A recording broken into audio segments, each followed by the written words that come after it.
بسم اللہ الرحمن الرحیم۔ السلام علیکم ناظرین، مولانا فضل الرحمان کا ہم مسلسل کئی ہفتے سے ذکر ہو رہا ہے۔ ان کی جو غداریاں ہیں اور جو ان کی ریشہ دوانیاں ہیں، جو جس قسم کے ان کے حالات ہیں وہ سب کے سامنے ہیں۔ یہ ایک ایسا ناسور ہے کہ جو پاکستان کے اندر گھسا ہوا ہے اور یہ مسلسل کوئی نہ کوئی اقتدار میں آنے کی کوشش کرتا ہے اور ملک کو کھاتا ہے۔ یہ جوس سے بھی پیسے لیتا ہے، امریکن سے بھی پیسے لیتا ہے، برٹش سے بھی پیسے لیتا ہے، عربوں سے بھی پیسے کھاتا ہے، اور اس نے جائیدادوں کا بھی بے تحاشا انبار لگایا ہوا ہے۔ اب اس نے جب اس کی دال نہیں گلی اور اس کے پاس کچھ نہیں رہا تو اس نے باقاعدہ فوج کے خلاف اس قسم کا زہر اگلنا شروع کر دیا ہے کہ ہم فوج کو وہ سبق دیں گے جو افغانستان میں امریکہ کا ہوا، تتر بتر کر دیں گے اور ان کے ٹکڑے اڑا دیں گے۔ یہ اس قسم کی دھمکی دی، کیونکہ اس نے اپنی ایک فوج بنائی ہوئی ہے جس فوج پہ اس کو بڑا ناز ہے، اور اس نے باقاعدہ ایک مسلح اپنی فوج ہے، اور وہ شاید کسی وقت بھی ہوگی پاکستان آرمی کے سامنے وہ لے کے آ جائے اور لڑنے کے لیے آ جائے۔ تو یہ پہلے میں آپ کا اس کا بیان سناتا ہوں، پھر اس کے بعد آپ سے آگے بات کرتے ہیں۔ تم آج ہمارے خلاف جنگ چھیڑ رہے ہو، ہم پہلے دن سے آپ کے خلاف جنگ چھیڑ چکے ہیں۔ اگر آپ بھی جنگ کے میدان میں اترنے کے خواہش مند ہے، ست بسم اللہ۔ ہم نے تو پہلے سے کشتیاں جلائی ہوئی۔ میں تمہیں پاکستان کا وارث نہیں سمجھتا، تم امریکہ کے کٹ پتلی ہو۔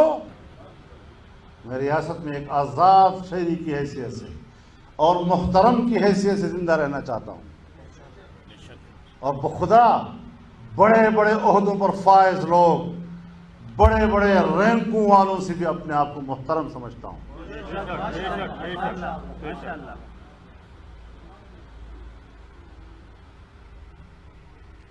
تو سیدھے ہو جاؤ، اور اگر بگڑو گے تو پھر اگر ہم بگڑ گئے تو افغانستان میں امریکہ کا کیا حشر ہوا، خدا کی قسم یہاں تمہارا وہی حشر ہو جائے۔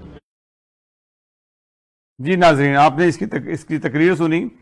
یہ کھلم کھلا ملک کے خلاف ایک بغاوت ہے، اور ابھی بھی اداروں کو چاہیے کہ اس کو فوری طور پہ اریسٹ کریں، اس کی پارٹی پہ پابندی لگائیں۔ یہ غدار اس قسم کا ہے کہ یہ اب کھل کے سامنے آ گیا ہے، اور اس کو اپنے اقتدار کے لیے یا اپنی سیٹ لینے کے لیے ملک بے شک جو تباہ ہو جائے، اس سے کوئی غرض نہیں ہے۔ مجیب الرحمان صاحب جو تھے، شیخ مجیب الرحمان صاحب جو بانی بنگلہ دیش کے تھے، مجیب الرحمان کو برا ہم نے بنایا تھا، ہماری قوم نے بنایا تھا۔ جب وہ الیکشن جیت گئے تھے تو ان کو اقتدار نہیں دیا، ان کو جیل میں ڈال دیا۔ کن لوگوں نے ڈالا؟ وہ لوگ تھے، وہ ظالم لوگ تھے جنہوں نے ڈال دیا، اور اس کے بعد ایک تحریک چل پڑی اور انڈیا نے اس پہ جلتی میں تیل ڈالنے والا کام کیا، اور اس طریقے سے جا کے ان کو ایک غدار بنایا گیا۔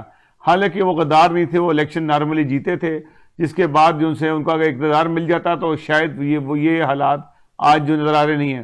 یہ وہ شخص ہے جو اقتدار کے مسلسل مزے لے رہا ہے، پیسہ بنا رہا ہے، اور اب یہ اس پہ آ گیا کہ پاکستان اس وقت انتہائی نازک کنڈیشن میں ہے۔ دنیا جو سی ہے دو حصوں میں تقسیم ہو رہی ہے آہستہ آہستہ۔ چائنا اور انڈیا کی بہت بڑی جنگ ہونے والی ہے، اور اس جنگ کے اگر وہ جنگ ہوتی ہے انڈیا سے تو پاکستان خواہ اس جنگ کے اندر شامل ہوگا۔ یہ میں نے کل کے پروگرام میں بھی کہا تھا، یہ بالکل لکھی پڑی بات ہے کہ پاکستان کو اس جنگ میں شامل ہونا پڑے گا اور چائنا کا ساتھ دینا پڑے گا، کیونکہ یہ انڈیا کے جو ظلم ہے اس کو ایک دن ختم تو ہونا ہے۔ تو یہ اس نازک موقع پہ، جبکہ افغانستان سے امریکہ جا رہا ہے، افغانستان میں بے تحاشا تبدیلی آ رہی ہے، وہاں پہ امریکہ کی اور افغان کی لڑائی ہو رہی ہے، یہ اس کا فائدہ اٹھاتے ہوئے یہاں پاکستان فوج کے خلاف ایک بغاوت کر رہا ہے۔ اس کو شرم نہیں آتی اس شخص کو۔ ہر روز ہم دیکھتے ہیں کہ کوئی کیپٹن، کوئی میجر، کوئی سپاہی، کوئی حولدار، کوئی نائب صوبیدار، جو گھر والے تھے ان کے بھی ماں باپ ہوتے ہیں، بہن بھائی ہوتے ہیں، بیوی بچے ہوتے ہیں، وہ جو شہید ہو کے آتے ہیں، اس کو شرم نہیں آتی کس طرح سے فوج قربانی دے رہی ہے۔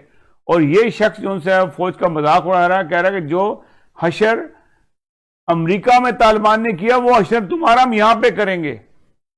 یہ بات سوچنے کی ہے اور اس پہ سمجھنے کی بات ہے۔ یہ جو جھوٹا مکار انسان جو ان سے ہے، مذہب کا لبادہ اوڑھ کے، یہ اندر سے ایک بہت بڑا شیطان ہے جو جب بھی ابھی اس کو آخر میں اور کچھ نہیں ملے گا تو ختم نبوت کا نعرہ لگا دے گا، لو جی ختم نبوت خطرے میں پڑ گئی ہے، کبھی اسلام خطرے میں پڑ گئی۔ یہ اس کا باپ بھی یہی کرتا رہا ہے اور یہ بھی یہی کر رہا ہے اور اس کے اندر نسلیں بھی کریں گی۔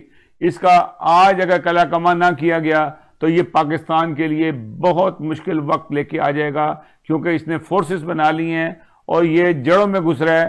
اب اس کا مطالبہ یہ ہے کہ جو انہوں نے مل کے جو اپوزیشن نے ایک پارٹی بنائی ہے پاکستان ڈیموکریٹک موومنٹ، تو کہتے ہیں مجھے اس کا سربراہ بنا دو، تو وہ بھی پیپلز پارٹی بھی اور دوسرے لوگ کہتے ہیں بھی آپ کو کس چکر میں سربراہ بنا دیں، تیری سیٹیں 2-3 ہیں اور نہ خود تو اسمبلی کا ممبر ہے اور کس سے بنا دو، صرف اور صرف انتشار پیدا کرنا۔ ایک حکومت چل رہی ہے، میں نہیں کہتا کہ پیپلز پی ٹی آئی کی یا عمران خان کی حکومت بہت زیادہ کامیاب ہے، لیکن ایک چل رہی ہے حکومت اور وہ اسٹیبل ہو رہی ہے آہستہ آہستہ۔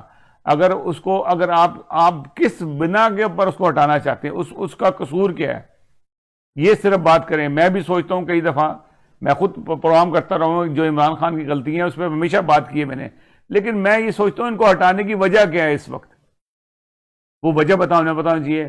تو بہرحال اس شخص کو قابو کرنا حکومت کا کام ہے، فوج کا بھی کام نہیں ہے۔ عدالتیں موجود ہیں، کیونکہ ایک ایسے ادارے کو اس نے کہا کہ یہ فسادی ادارہ بن گیا ہے، یہ وہ جو جاسوسی ادارہ نہیں رہا، یہ تو فساد ڈالنے والا ادارہ بن گیا ہے۔